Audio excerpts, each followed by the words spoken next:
We mentioned this with Senator Marsha Blackburn a moment ago, and this is one of those times where you say, come on, libs, you've got to be kidding me, right? But they're not. They're serious about it, and it's from, as Clay pointed out, the Washington Post editorial board, meaning a whole bunch of their best people, right? Their smartest columnists, their smartest writers. It is stunningly stupid what they're saying here, but we got to push back on it. Republicans boast they have not pulled a Kavanaugh. In fact, they've treated Jackson worse. This in the Washington Post. Clay, they are asking a judge questions about her jurisprudence. They are asking her to define what a woman is. They're asking questions. They put crazy people on national TV to lie about Brett Kavanaugh being a secret serial gang rapist. Remember, people always focus on Christine Blasey Ford. She seemed, and they did a lot of work with her, although she said she couldn't fly. Then they found out that actually she would fly to go to Cabo, but not to go to D.C. She said she needed 2 doors installed in her house because she was still so afraid of this. And they found out, no, it was some renovation. And, the whole thing, she was lying. There was but there was some veneer in the early stage for people of credibility. And then the second accuser came out and he said, well, hold on. She can't even remember if this happened or not. She had to have someone else tell her if she remembers the thing. Then the third accuser came out who was actually just crazy. I mean, like actually clearly had issues, serious mental health issues, claimed that she was a college student who returned to see high school kids drugging and raping systematically high school girls. And she never told anybody. She never even brought this up. And then she started laughing during the interview. Clay, what they did to Brett Kavanaugh, the Democrat Party has that. That is a moral stain in the Democrat Party for all time. To even compare it to what is going on with Ketanji Brown Jackson just shows you these people have no point of reference for reality whatsoever. Not only that, there is a pretty clear distinction between aggressively questioning someone about their professional record as they prepare for one of the most significant jobs that can exist inside of our federal government. Lifetime tenure on the Supreme Court for someone who I believe is 51 years old, meaning if that person maintains normal health for someone who is 50, it's not crazy to think that Ketanji Brown Jackson could be on the Supreme Court until 2052 or 2053, right? Going into her 80s would not be unheard of based on the tenures and legacy of many other justices. And so if you look at that, you should be aggressively questioned. Going through somebody's high school yearbook superlatives and grilling them on what they meant, looking at things that happen regardless of who you are.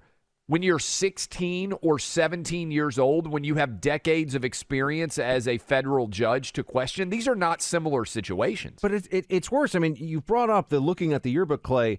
They were looking at the yearbook to make the case that 16 or 17-year-old Brett Kavanaugh was like a drunk party boy date rapist, basically. I mean, this was all part of the narrative of, yeah, he's just drinking beers. He's obviously a misogynist who sexually assaults women.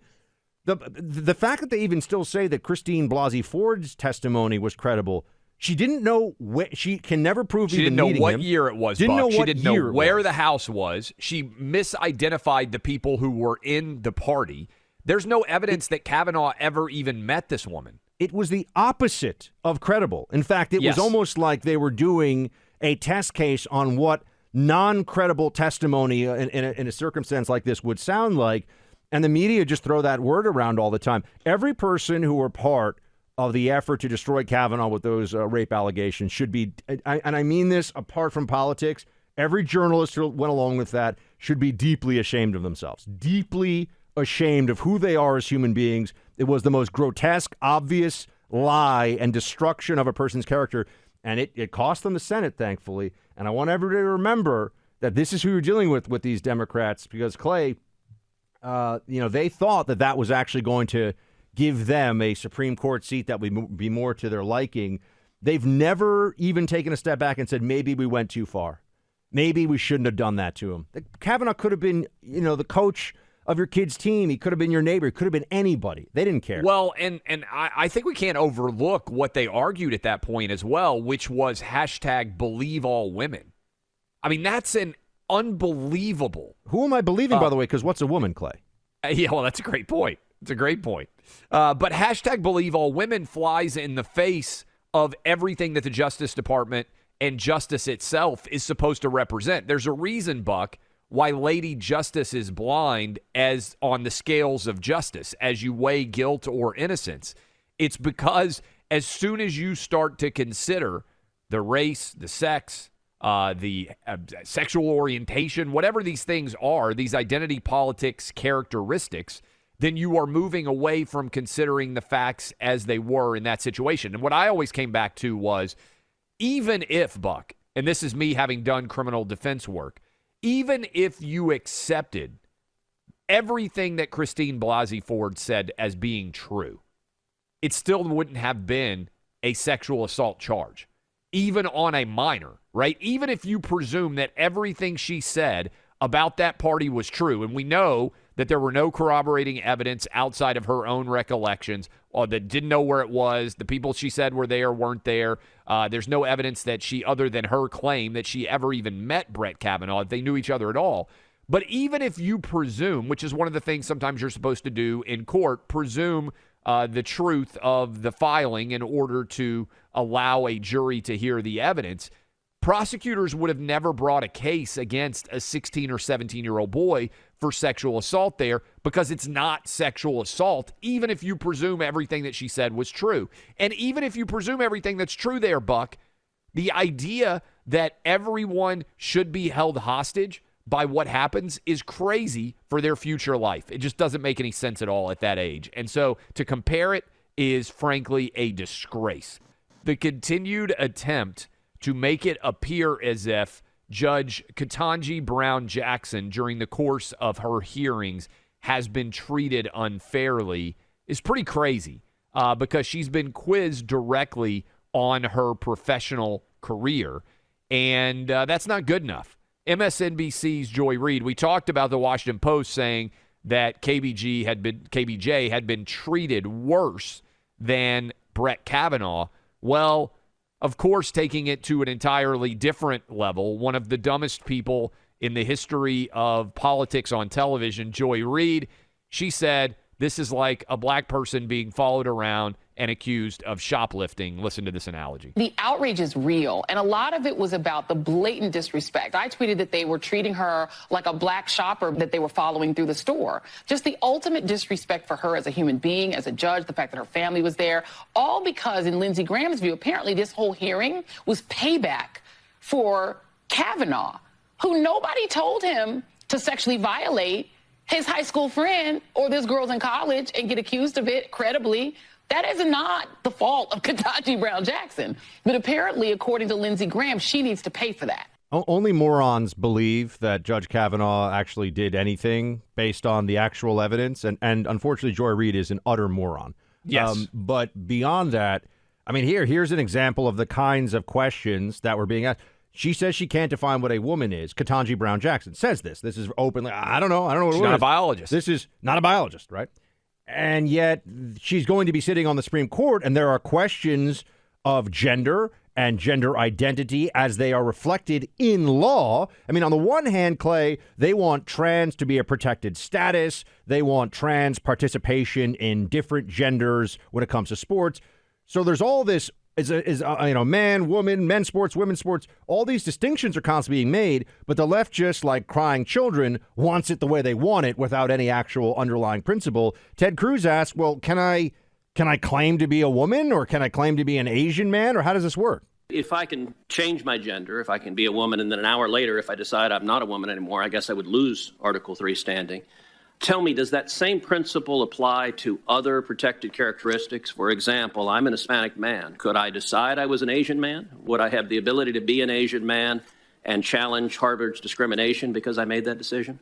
Senator, I'm not able to answer your question. You're asking me about hypotheticals and...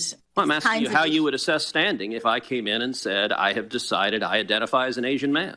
I would assess standing the way I assess other legal issues, which is to listen to the arguments made by the parties, consider the relevant precedents and the constitutional principles involved, and make a determination. A lawyer, Clay, her answers are evasive and unimpressive.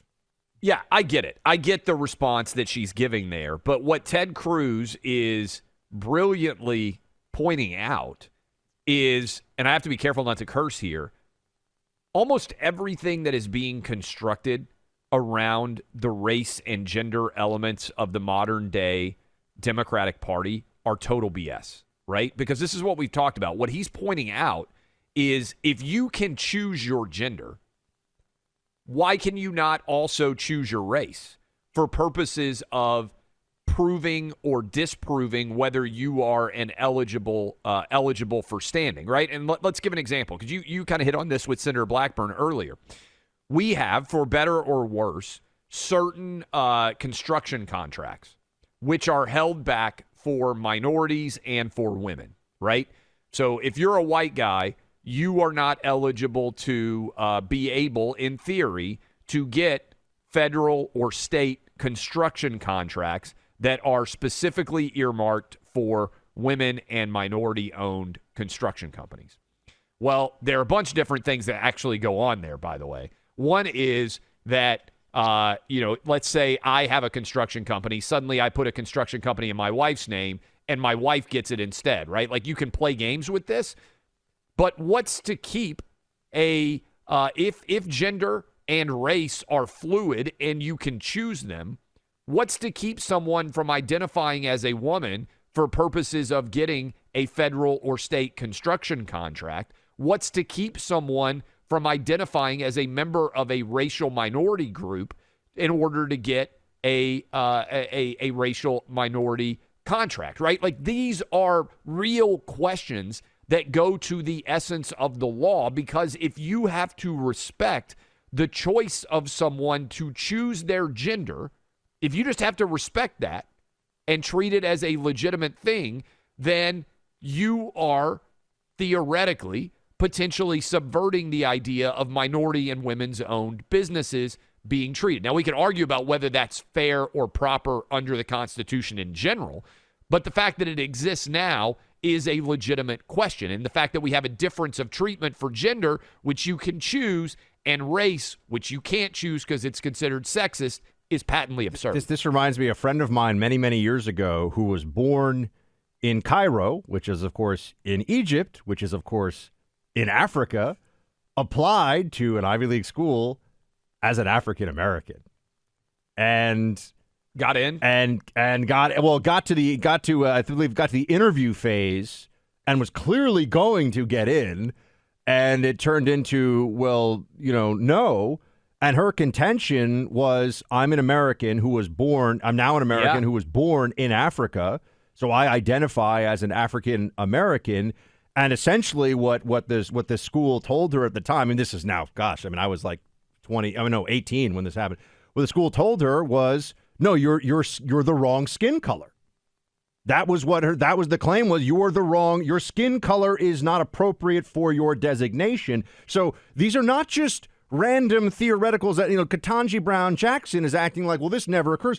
No, this stuff occurs all the time, actually. There are all kinds of distinctions that are being made as a function of admissions, hiring, as functions of law about these designations, about gender identity, about race, about disability, all these different things. And, at some point, we either live in reality and have to have clear, established principles, guidelines, determinations about this, or it's just what they have right now, which is whatever the left wants. And that's how they want it, whatever they want. They just make the rules up as they go along.